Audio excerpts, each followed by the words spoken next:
I'm Vincent, a nurse. I joined MSF in 2012.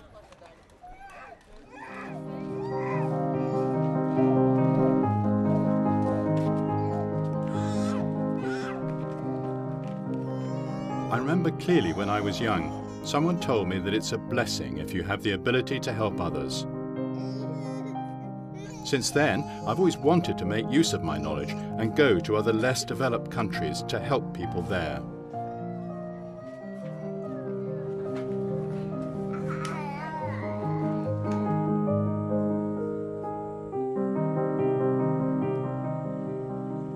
I first heard of MSF in 1999 when they won the Nobel Peace Prize. I thought they were amazing when I found out that it wasn't just individuals who can get the award, it could be a group of people. From then on, I started to learn more about MSF.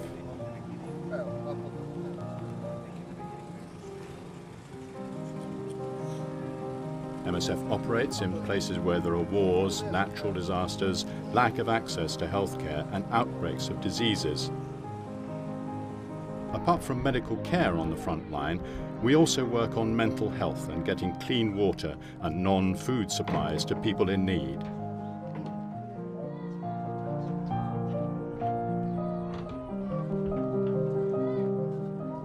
We have patients coming to the hospital in very serious conditions, and we have to treat them with limited resources.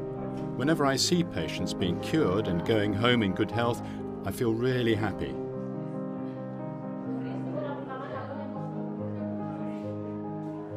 But I've also met patients who should not be seriously ill. If they were in a place with all its facilities, most of them would survive. But out here, resources are very limited. Some of them don't make it. I feel helpless and frustrated because it's not fair to them. If they were born in our place, these things would not happen.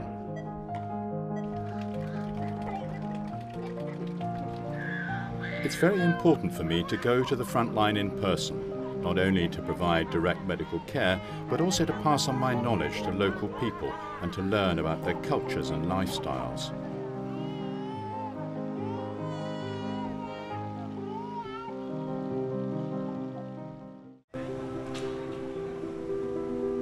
I remember the information I got before I came said that child mortality rate here is over 100 times worse than Hong Kong.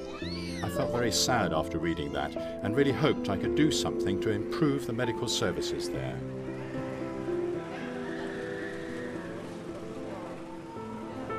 When I first arrived at the hospital, I was nervous but excited because it's been my dream since I was young. But I had to cope with a new environment and staff, worrying if I was capable of doing it.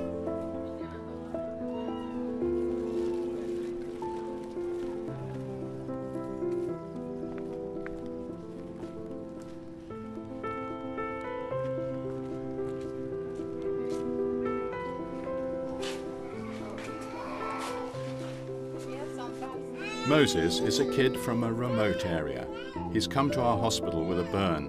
We can see that there's a serious infection of his wound already. His mum is so worried that all she can do is cry. Fortunately, a rapid cleaning of his wound and some injected antibiotics, and a few days later he's discharged. If Moses hadn't come to the hospital in time, his hand might have been amputated, or he might even have died from an infection.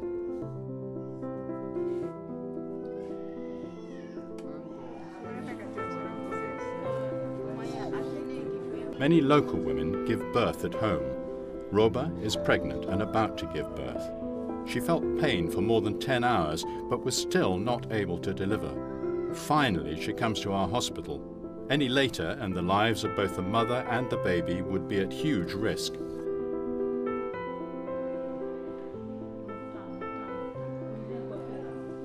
We do a checkup with Roba immediately. The concern is that the labour is too long.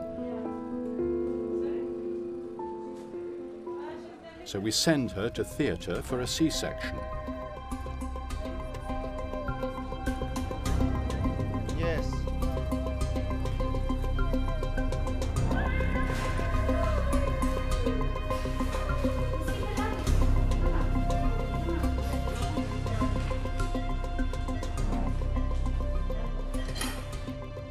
The surgeon makes a cut and finds that the baby's neck is entangled in the umbilical cord. It's critical, but luckily the doctor removes it in time. He hands me the baby, whose body has turned blue.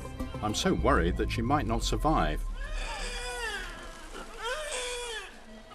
Fortunately, we work on her for a while, and we finally hear her cry, so we know she's fine. Roba and her daughter are safe, and we're happy.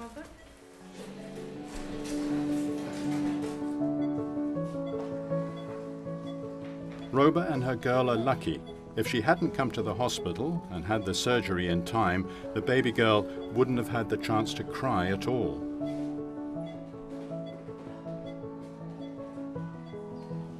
But not every frontline story has a happy ending. A child with malaria arrives at the hospital. His situation is very serious. Antonita, can you help me to pick the ambulance bag?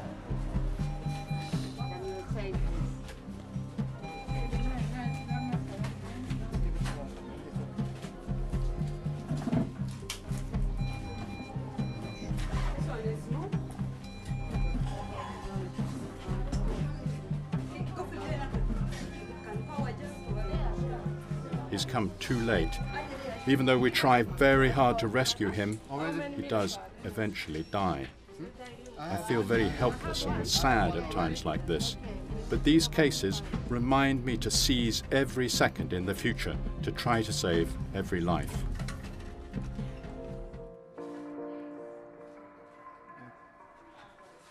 We are the only hospital here.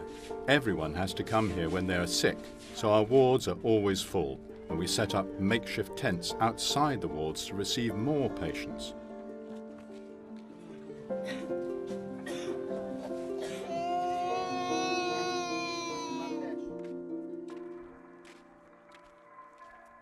Most of them live in remote areas. They have to come to hospital on foot or take a motorbike for several hours.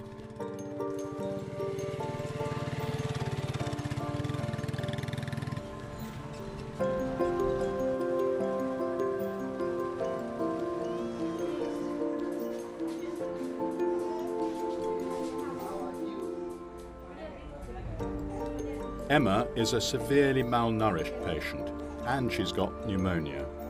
Her family bring her to our hospital. When she arrives, she's very tired and has no appetite. We inject antibiotics right away and start the nutrition treatment. Seeing Emma getting better day by day, from being very sick and tired to finally being able to play happily with me, I feel a real joy, a real boost to the motivation. It makes me believe that even in a place with very few resources, we can still help many needy people.